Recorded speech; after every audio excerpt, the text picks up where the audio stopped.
الحمد لله نحمده ونستعينه ونستغفره ونعوذ بالله من شرور انفسنا ومن سيئات اعمالنا من يهده الله فلا مضل له ومن يضلل فلا هادي له واشهد ان لا اله الا الله وحده لا شريك له واشهد ان محمدا عبده ورسوله وما بعد فان خير الحديث كتاب الله وخير الهدي هدي محمد صلى الله عليه وسلم وشر الامور محدثاتها وكل محدثه بدعه وكل بدعه ضلاله وكل ضلاله في النار.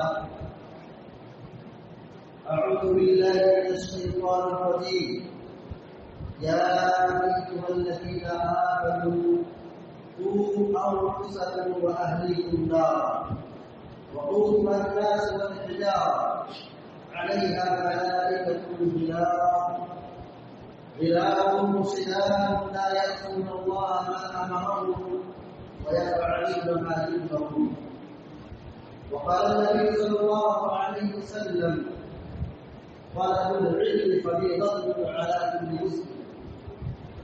رواه ابن ماجه وحسنه الشيخ الألباني رحمه الله. حاصل الإمام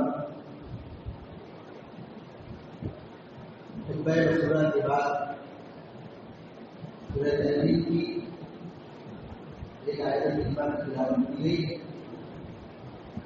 اور ساتھ ہی ساتھ سورۃ ماجہ کی ایک حسن درجے کی روایت پڑھی گئی. اللہ تبارک و تعالیٰ فرماتا ہے: یا ایھا الذین آمنوا قوا انفسکم واہلیکم نارا. اے مومنوں، اے ایمان والوں، اپنے آپ کو اور اپنے گھر والوں کو جہنم کی آگ سے بچاؤ. خود بھی جہنم کی آگ سے بچنا ہے، اپنے بال بچوں کو، گھر والوں کو بھی جہنم کی آگ سے بچانا ہے. یہ ہم مسلمانوں کو ایک اور بڑی ذمہ داری ہے.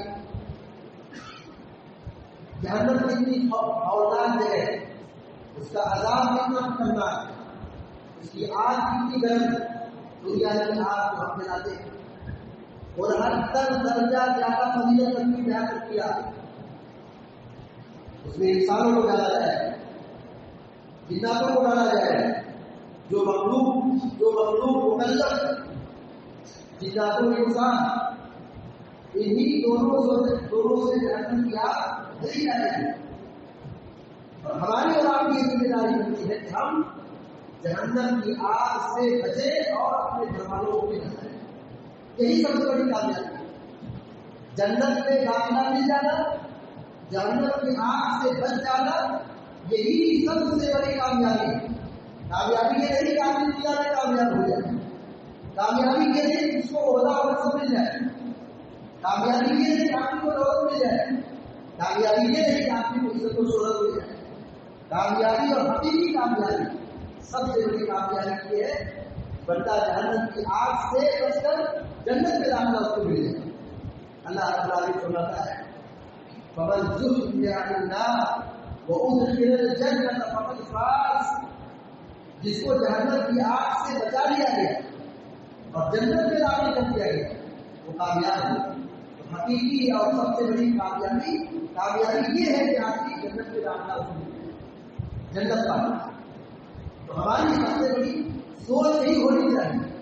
ہم زندگی گزارے، صبح و شام کرے، اپنے گھر میں رہے، کاروبار کرے، مسجد میں ہو، بازار میں ہو، کہیں بھی ہو، ہمارے دل و دماغ میں یہی فکر ہو ہم کیسے کامیاب ہیں، کیسے جہنم میں جا سکتے ہیں. اگر یہ فکر ہمارے دل میں پیدا ہو کہ ہمیں جہنم کی آگ کرنا ہے، ہمیں جنت پانا ہے، ہمیں جہنم کی آگ سے دور ہونا ہے، اگر یہی فکر ہمارے دلوں میں سکھائے تو دنیا کی ہماری ساری ضرورت دور ہو جائے گی. بدعملی کا فتنہ، ہر قسم کی جو گمراہیاں ہیں، بدعات ہے، خرافات ہے، شرکیات ہے، جتنی بھی گمراہیاں ہیں یہ سب ہمارے دل سے دور ہو جائے گا. شرط یہ ہے کہ ہماری سب سے پہلی سوچ یہ بن جائے کہ ہم وہ کام کریں جو ہم کو جہنم کی آگ سے بچائے, جو ہم کو جہنم کی آگ سے دور کریں, اور ہم وہ کام کریں جس سے اللہ راضی ہو جائے اور کوئی جنت میں جائے. اگر یہ چیز ہمارے کو پیدا ہو جائے تو ہم اپنی ساری ذمہ داریوں کو, اپنی چھوٹی بڑی ساری ذمہ داریوں کو حوصلے کو بھی انجام دیں. یہ فکر اگر نہیں ہے تو آدمی ہر معاملے میں کوتاہ ہوگا, بدعملی کا شکار ہوگا, دین سے دور ہوگا, اور آخرت کی اگر فکر نہیں ہوگی تو آدمی اپنی ذمہ داری نہیں. اللہ رب العالمین نے کہا خود بھی جہنم کی آگ سے بچو اور اپنے گھر والوں کو بھی جہنم کی آگ سے بچاؤ. اور اللہ کے نبی صلی اللہ علیہ وسلم نے فرمایا طلب العلم فریضۃ علی کل مسلم, ہر مسلمان پر دین کا علم سیکھنا فرض ہے. دین کا علم سیکھنا ضروری ہے. فرض اور واجب جانتے ہیں کہ اس کا کرنا ضروری ہے, نہیں کریں گے تو گناہ ملے گا, چھوڑیں گے تو مجرم ملے گا. دین کا علم سیکھنا چاہے مرد ہو, عورت ہو, جوان ہو, بوڑھا ہو, چھوٹا ہو, بڑا ہو, سب کو دین کا علم سیکھنا. آدمی فکر کرے اس کی وقت نکالے, علماء کی صحبت میں رہے, دیندار لوگوں کا ساتھ پڑے اور دین سیکھے. علماء کی مجلسوں میں بیٹھے, دین کا علم ہوگا, دینی بیداری پیدا ہوگی, گناہوں سے آدمی بچے گا, جہنم کی آگ سے بچے گا. لیکن اگر علم نہیں ہوگا, شریعت کی معلومات نہیں ہوگی, دین کا علم نہیں ہوگا, کبھی بھی دینداری پیدا نہیں ہوگا. آپ کی برائی میں بن جائے, جو بھی کرے گا اس سے غلطی کر بیٹھے گا. جہالت کی وجہ سے, ناسمجھی کی وجہ سے, علم کے نہ ہونے کی وجہ سے وہ صحیح کام کرے گا, غلط کام ہو جائے گا. وہ اچھا کرنے کی کوشش کرے گا, نہیں کرتا. لیکن دین کا جب علم ہوگا تو آدمی اعلیٰ وجہ بصیرہ, اطمینان اور سنجیدگی کے ساتھ, مطالعت کے ساتھ, خشوع و خضوع کے ساتھ اور اپنی ذمہ داری کو سمجھتے ہوئے اس کو گواہ انجام دے گا. دین کا علم سیکھنا اور ذمہ داری. یہ دو باتیں ابھی آپ کے سامنے رکھی گئی. پہلی بات تو یہ کہ ہمیں اور آپ کو جہنم کی آگ سے بچنا ہے.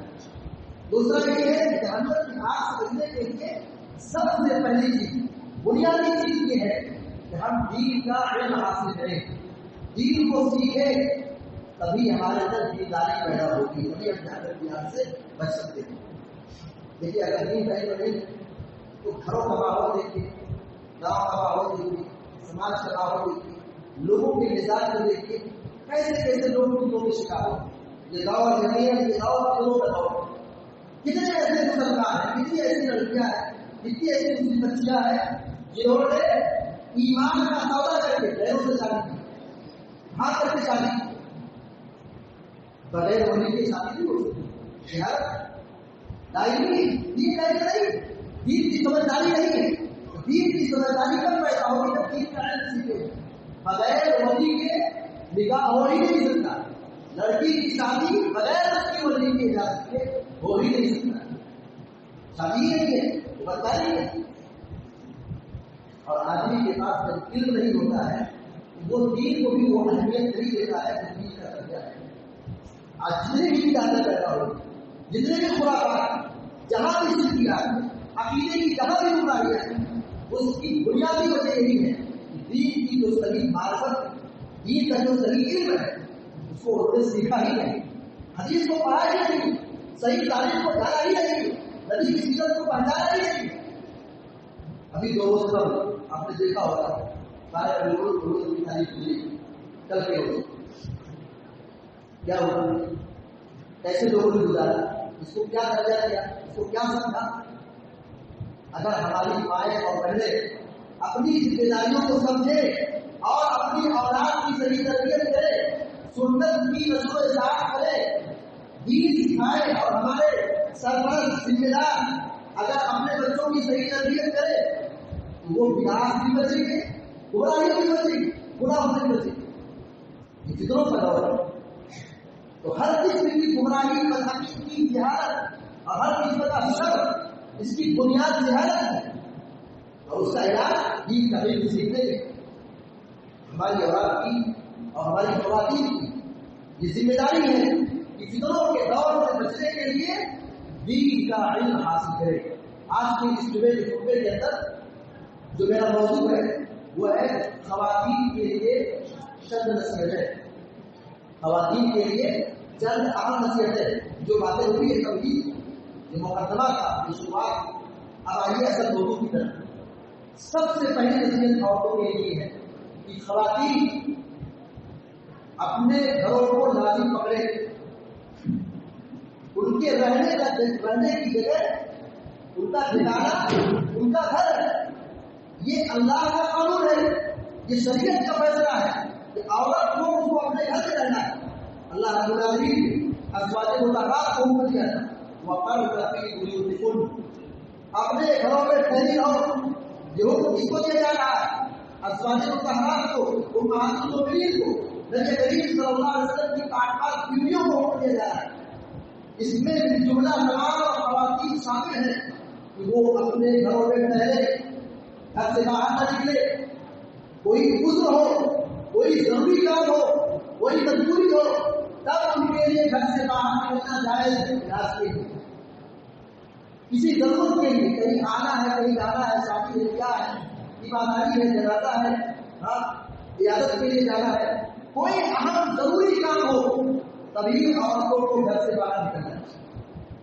بتائیے اگر عورتیں اپنے گھروں میں رہے گی بے حیائی رہے گی, بے حیائی کے فتنے سے, بدکاری کے فتنے سے نوجوان بھی محفوظ ہوگا اور خواتین بھی محفوظ ہوگی.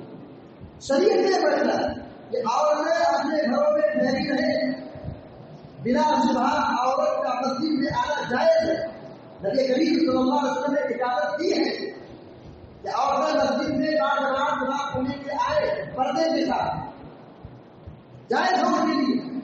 لیکن شریعت نے بھی کہا ہے کہ وہ وہ اپنے گھر میں پڑھنے والا نمازوں کی پابندی کرے. یہ مسجد میں آنے سے بہتر ہے. دین سیکھنے کے لیے, خطبہ سننے کے لیے, پروگرام کے لیے, دینی مسجدوں کے لیے آنا جائز ہے.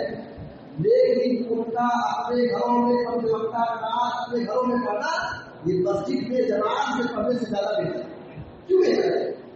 مردوں پر جماعت پڑھ رہے, عورتوں پر جماعت پڑھ رہی ہے. عورتوں کا گھر میں نماز پڑھنا یہ زیادہ بہتر ہے. کیوں بہتر ہے؟ کیونکہ عورت گھر میں رہے گی فتنوں سے بچے گی, بے حیائی سے محفوظ رہے گی, گناہ سے محفوظ رہے گی, نگاہ کی حفاظت ہوگی, پردہ ہوگا, فتنے مبتلا نہیں ہوگی. امہات المؤمنین کی سیرت پڑھیے, ازواج مطہرات کی سیرت پڑھیے. کچھ ایسی بیویاں اللہ کے رسول صلی اللہ علیہ وسلم کی تھی کہ اللہ کے نبی نے عمرہ کرا دیا, حج کرا دیا. ان کو آفر بھی کرتا کہ حج کرتے چلو عمرہ میں لوٹا نہیں گئے. حج کرنا یقین نہیں مانا, عمرہ کرنا یقین نہیں مانا. لیکن ازواج مطہرات کی سیرت پڑھیے کہ وہ بلا ضرورت بلا وجہ گھر سے باہر نہیں کرتے. آج ہمارے گھروں میں کیا ماحول ہے؟ بے پردگی کیسی, بے حیائی کیسی ہے. پردے کی بات کوئی چیز ہی نہیں ہے. ہماری خواتین کو نقاب پہنتی ہے, حجاب استعمال کرتی ہے, وہ ایسا حجاب ہے چمک چمکیلا بھڑکیلا اور چست لباس ہے کہ حقیقت میں دیکھا جائے شریعت جو پردے کو حکم دیا گیا ہے. آج ہم ان پردوں کو دیکھیں تو ایسا لگتا ہے ہمارے حجاب کی ضرورت, پردے کی ضرورت. یہ بڑا کام ہے ہماری ہے. شریعت کا پردہ یہ ہے کہ عورت اپنے آپ کی حفاظت کرے, اپنے حسن و جمال کی حفاظت کرے, اپنے چہرے کی حفاظت کرے. کوئی رشتہ اس کا ظاہر نہ ہو سوائے کہ کوئی مجبوری ہو. تو پہلی نصیحت خواتین کے لیے یہ ہے کہ عورتیں اپنے گھروں میں ٹھہری رہیں, بلا وجہ گھر سے باہر نہ نکلے. عورتوں کا اپنے گھر میں رہنا یہ زیادہ بہتر ہے. فطروں کے دور میں یہ زیادہ ذمہ داری بنتی ہے کہ آدمی یا عورت فطروں سے اگر بچاؤ چاہتا ہے, فطروں سے بچنا چاہتا ہے تو وہ گھروں میں لانی پڑتی ہے. اللہ کے نبی صلی اللہ علیہ وسلم نے فطروں کے حوالے سے تو بہت ساری نصیحتیں بتائی ہے. آپ صلی اللہ علیہ وسلم فرماتے ہیں تمہارا اپنے گھر میں رہنا زیادہ بہتر ہے. فطروں کے دور میں مردوں خواتین دونوں کے لیے, عورت تو پہلے سے گھر میں رہے لیکن مردوں کے لیے یہ حکم ہے اگر وہ ضرورت سے خارج ہے, کوئی کام نہیں ہے, بلا وجہ گھر سے باہر نہ نکلے. گھر سے باہر نکلیں گے نگاہ محفوظ نہیں ہے, گھر سے باہر نکلیں گے زبان محفوظ نہیں ہوگی. ہم گھر میں رہ کے غیبت کرتے رہیں, گھر سے باہر نکلیں گے شام کو بیٹھیں گے غیبت کو بولیں گے, دوسرے کے خلاف لڑنا یہ ہمارا کام بن جائے گا. تو ہر گناہوں سے بچ سکتے ہیں بشرطے کیا کہا آپ نے گھروں میں رہو. تو خواتین کو پہلی نصیحت یہ ہے کہ گھروں میں رہے. دوسری نصیحت یہ ہے کہ اگر عورت کی شادی ہو گئی, لڑکی کی شادی ہو گئی ہے, اب ذمہ داری پڑ گئی, اب وہ شوہر والی ہو گئی, وہ اپنے شوہر کی تابع داری کرے, شوہر کی پیروی کرے, شوہر کی قدر کرے, شوہر کی عزت کرے. آج اگر کہا جائے تو غلط نہیں, آج ہر شادی شدہ جوڑ کی ہر شوہر کو بھی عورتوں کی ایمان ایسی, عورتوں کا اخلاق ایسا, ہر شوہر کی پسند ہے. ابھی کل 2 روز پہلے میرے گاؤں کو آیا ایک آدمی کی خوشی کے لیے پردے کر رہے ہیں. وجہ کیا تھی؟ وجہ یہ تھی کہ بیوی پسند کرتی ہے. خواتین کی بہت بڑی ذمہ داری ہے اللہ اور اس کے رسول کے حق کے بعد, ہماری بات گھر سن رہی ہے, اللہ اور اس کے رسول کے حق کے بعد, اللہ اور اس کے رسول کے حق کے بعد سب سے بڑا فریضہ شوہر کی تابع داری ہے. ماں باپ کو شادی ہو گئی, سب سے بڑی ذمہ داری, سب سے بڑا فریضہ اللہ کے حق کے بعد, رسول کے حق کے بعد, اللہ اور اس کے رسول کی تابع داری کے بعد سب سے بڑی ذمہ داری شوہر کی اتباع و پیروی ہے. شوہر کی خدمت ہے, شوہر کی خدمت کرنا ہے, شوہر کی پیروی کرنا ہے. شوہر کی مخالفت پائی گئی بہت بڑا ہے. شوہر کی مخالفت نہ فرمانی بہت گمبھیر گناہ ہے, گناہ کبیرہ ہے. اللہ کے نبی صلی اللہ علیہ وسلم نے خاتون سے کہا فَإِنَّهُ جَنَّتُكِ وَنَارُكِ. ان کی شادی ہو گئی تھی, آپ نے کیا کہا؟ اپنے شوہر کا خیال ہے. تمہارے شوہر تمہارے لیے کیا ہے؟ جنت کا شوق ہے, اور جہنم کا شوق. کیا مطلب ہے؟ وہی تمہاری جنت ہے, وہی تمہاری جہنم ہے. اگر ان کا حق ادا کرو گی جنت بھی لے, جنت بھی لے.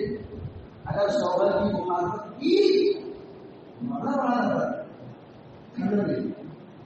اللہ کے نبی صلی اللہ علیہ وسلم نے فرمایا المرأة إذا سنت المرأة خمسها وصامت شهرها وحسنت فرجها. یہ عورت جب نماز کی پابندی کرے, روزے کی پابندی کرے, رمضان کا روزہ رکھے اور اپنے شرمگاہ کی حفاظت کرے, وحسنت فرجها, بدکاری سے بچے, بے حیائی سے بچے, گناہ سے بچے, زنا سے بچے, اپنی شرمگاہ کی حفاظت کرے, وأطاعت بعلها, اور اپنے شوہر کی خدمت کرے, اطاعت کرے, پیروی کرے. یہ 4 کام کر لے. اور 5 وقت نماز کی پابندی, رمضان کے روزے کی پابندی, اپنی شرمگاہ کی حفاظت اور اپنے شوہر کی خدمت کے کام و پیروی. قیامت کے لیے کہا جائے گا قیل لها ادخلی الجنة من أي أبواب الجنة شئت. کہا جائے گا جنت میں تم جس دروازے سے جاؤ داخل ہوگا. جنت کے 8 دروازے. ابو بکر صدیق رضی اللہ عنہ کی وصیت ہے کہ جنت کے 8 دروازوں کا اعلان ہوگا کہ ادھر سے آؤ, ادھر سے آؤ, ادھر سے آؤ. اور روزگار کو اعلان کیا جائے گا آپ بھیا سے جاؤ, آپ بھیا سے داخل ہو جاؤ. اور تم نے کیا کہا جائے گا؟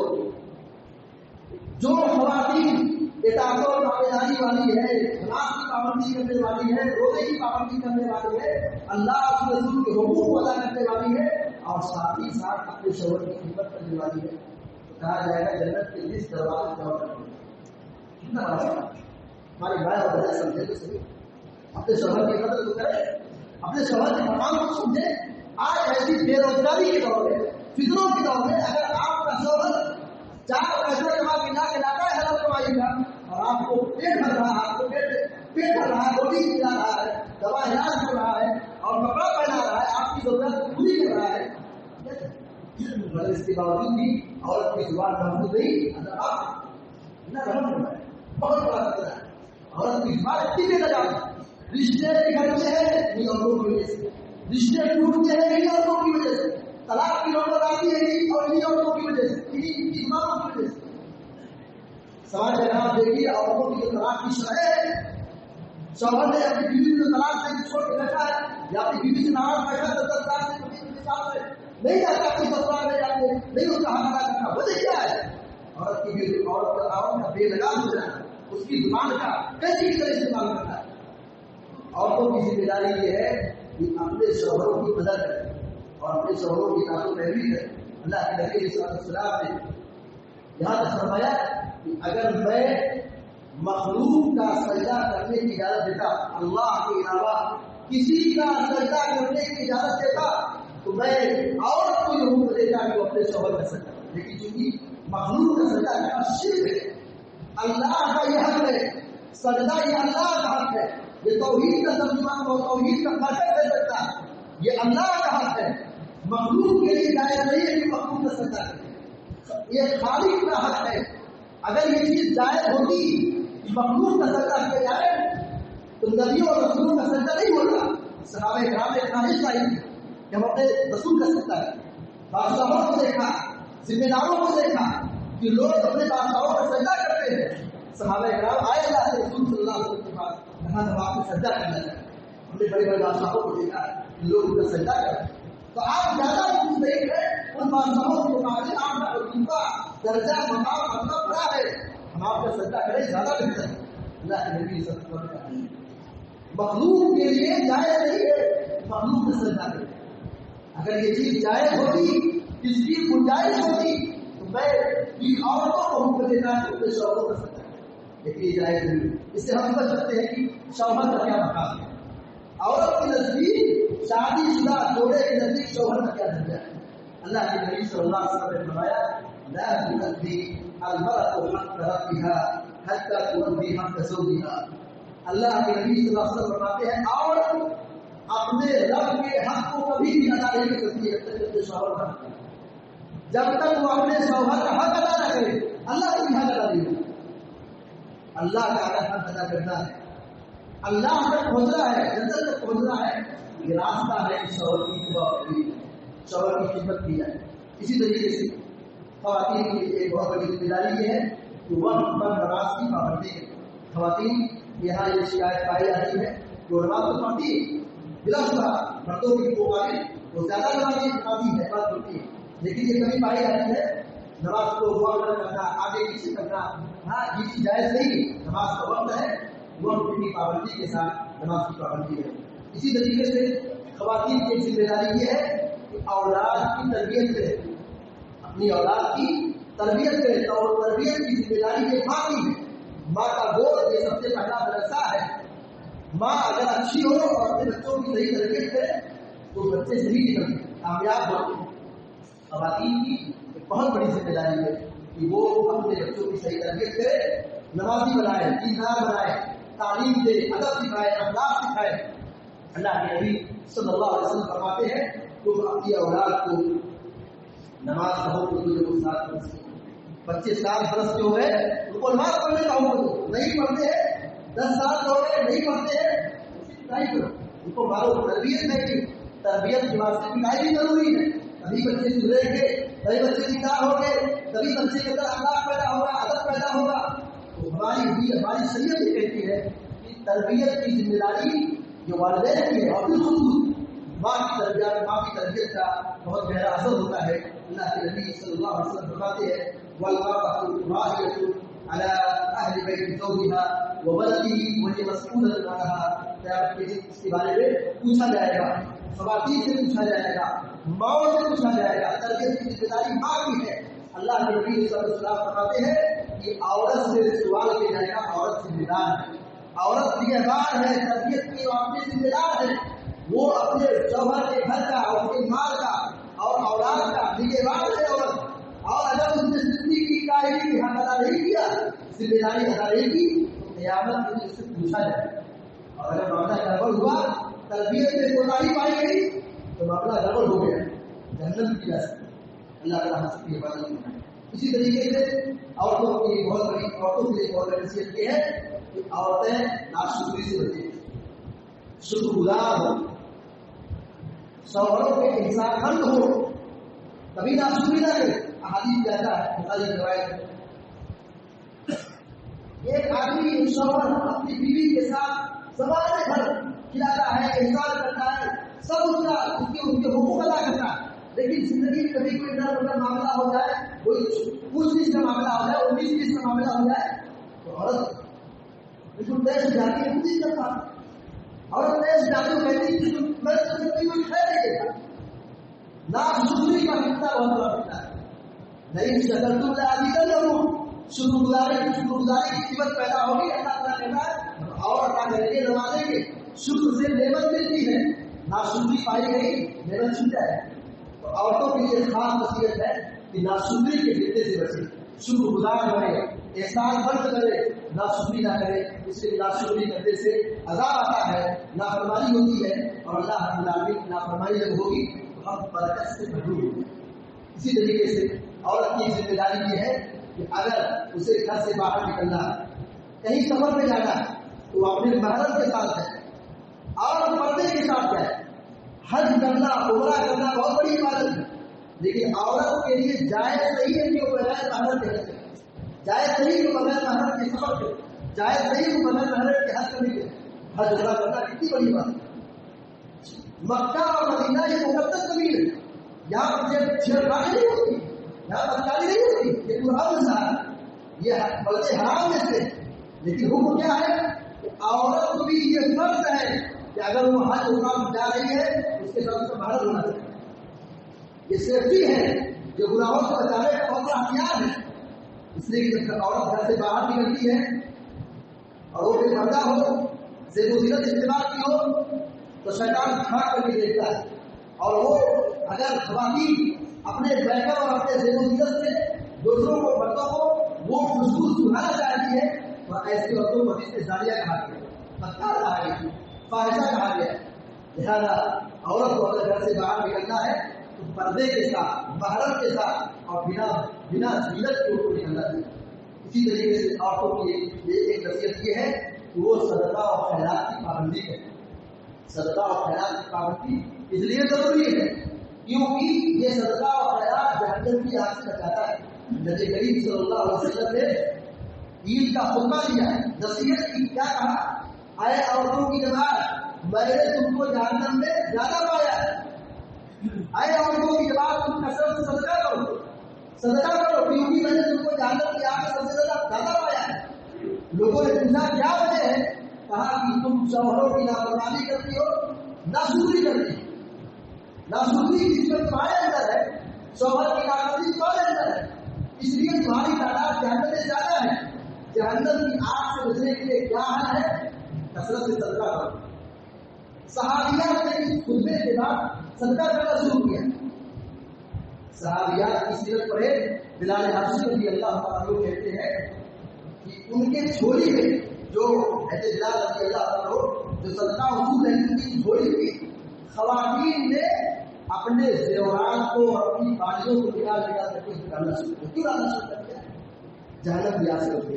تو خواتین کو چاہیے کہ وہ صدقہ ہے. اور ہمارے نوجوانوں کی ذمہ داری ہوتی ہے یا مردوں کی ذمہ داری ہوتی ہے کہ عورتوں کو کچھ پیسہ بھی دیا ہے. صدقہ کہاں سے کریں گے؟ ہم تو ان کو پیسہ دیں گے تو صدقہ کریں. ہم کچھ ان کو پیسہ ایڈوانس دیا کریں تاکہ وہ خیر کا کام کریں. اس کا یہ مطلب نہیں کہ ان کو زیادہ پیسہ دیا جائے، وہ غلط کام میں، اسلام میں خرچی کرنا نہیں. صدقہ کے لیے ہمیں دینا چاہیے تاکہ ہم تو دیں گے کبھی وہ خرچ کریں گے، اس کا پیسہ کہاں. اسی طریقے سے عورتوں کی ذمہ داری ہے. نصیحت یہ ہے کہ عورتیں خاص طور سے اپنے دلوں کو نرم رکھیں، اپنی زبان کو سنجیدہ بنائیں اور اپنے دلوں میں خشیت پیدا کریں. دیکھیے عورتیں بہت ہوتی ہیں، خواتین کے اندر دل کی نرمی بہت ہے، دقت بہت ہے، لیکن معاملات، مال کے معاملات میں، دنیا کے معاملات میں اگر یہ عورتیں جتنا روتی ہیں دنیا کے معاملات میں، اگر وہ اللہ کے عذاب سے ہوئے، عذاب قبر سے ہوئے، جہنم کے خوف سے ہوئے تو کامیاب ہوئے. لیکن اس میں ان کو رونا نہیں آتا ہے. دنیا کے معاملات میں یا شوہر کچھ چیز ہو جائے یا کچھ ترقی ہو جائے، اختلاف ہو جائے، ناراضگی ہو جائے، زمین آسمان اٹھا لیتی. اختلاف ہو جائے اتنا ناراضگی ہوتی ہے. یہ رونا بناوٹی ہے، یہ بکواس ہے، یہ کون ہے؟ اگر رونا ہے دنیا کے معاملات میں کیا روئے؟ رونا ہے وہ اللہ کے عذاب سے ہوئے، جہنم کی آگ سے ہوئے، دلوں کو ڈر رہا ہے. یہ خواتین کے لیے ایک نصیحت ہے. اسی طریقے سے ایک نصیحت عورتوں کے لیے یہ ہے کہ عورتیں فیشن کے فتنے سے بچے، نمائش کے فتنے سے بچے. عورتیں جو زیورات پہنتی ہیں، جو لباس پہنتی ہیں، جو زیب و زینت اختیار کرتی ہے، اس کی بنیادی وجہ کیا ہے؟ دکھلانا. وہاں شادی میں جانا ہے، فنکشن ہال میں جانا ہے، وہاں کھلا سے جانا ہے، مقصد اس کا کیا ہوگا؟ اچھا لباس پہن کر کے. ہم اچھا لباس پہنے نمائش کے لیے، لوگوں کی نگاہ اپنے طرف مبزول کرنے کے لیے، بہت بڑا فتنہ ہے۔ عورت کے لیے میک اپ کرنا، اختیار کرنا ان کا حصہ ہے، شریعت نے اجازت دی ہے، لیکن یہ شوہروں کے لیے ہونا چاہیے، اپنے شوہر کے لیے ہونا چاہیے، غیروں کے لیے نہیں، دوسروں کے لیے نہیں۔ یہ بہت بڑی کمزوری ہے خواتین کی۔ وہ نمائش کے نام پہ، دکھلاوے کے نام پہ، یا فیشن کے نام پہ، یا یہاں وہاں اظہار زینت کے لیے بیعت کرتی ہے، یا وہ دکھانے کے لیے، خوش کرنے کے لیے اس طرح نمائش کرتی ہے۔ یہ بہت بڑا خطرہ ہے۔ یہ چاہیے کہ نمائش جو ہو شوہر کے لیے ہو۔ اسی طریقے سے آخری نصیحت یہ ہے کہ رشتے ناطوں کو توڑنے سے خواتین بچیں۔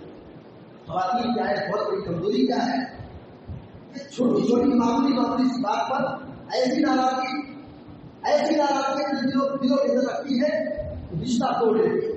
رشتہ توڑنا بہت بڑا برا ہے۔ رشتہ توڑنا جہنم لے لے جانے والا عمل ہے۔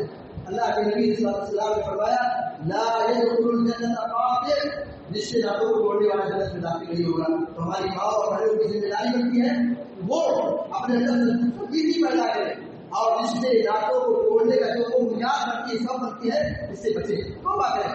جو رشتے ناطوں کو توڑ کے رہی ہے، اس کو وہ دستبردار ہو کر کے جوڑنے کی کوشش کرے، ان کے یہاں آئے جائے، ملاقات کرے، دیکھ کا کام ہو اور ملاقات کرے ان سے، ان کے سامنے ان کے پاس دے بیٹھے اور جو ناراضگی ہے تنقید ہے ان کو دور کرے، اپنے دل کو کشادہ رکھنے معاف کریں گے، اللہ ہم کو معاف کرے گا۔ دعا ہے اللہ تبارک و تعالیٰ ہم کو آپ لوگ سارے مسلمانوں کو نیک کرنے کی توفیق عطا فرمائے اور ہماری خواتین کی حفاظت فرمائے اور ہم کو اصل کی اجازت زندہ رکھے، ایمان پر توحید پر اور پیارے نبی صلی اللہ علیہ وسلم پر ہم سب کو قائم دائم رکھے، اور ہم جو مریض ہے اللہ تعالیٰ اپنے فضل و کرم سے شفا عطا فرمائے، جو پریشانی دور فرمائے۔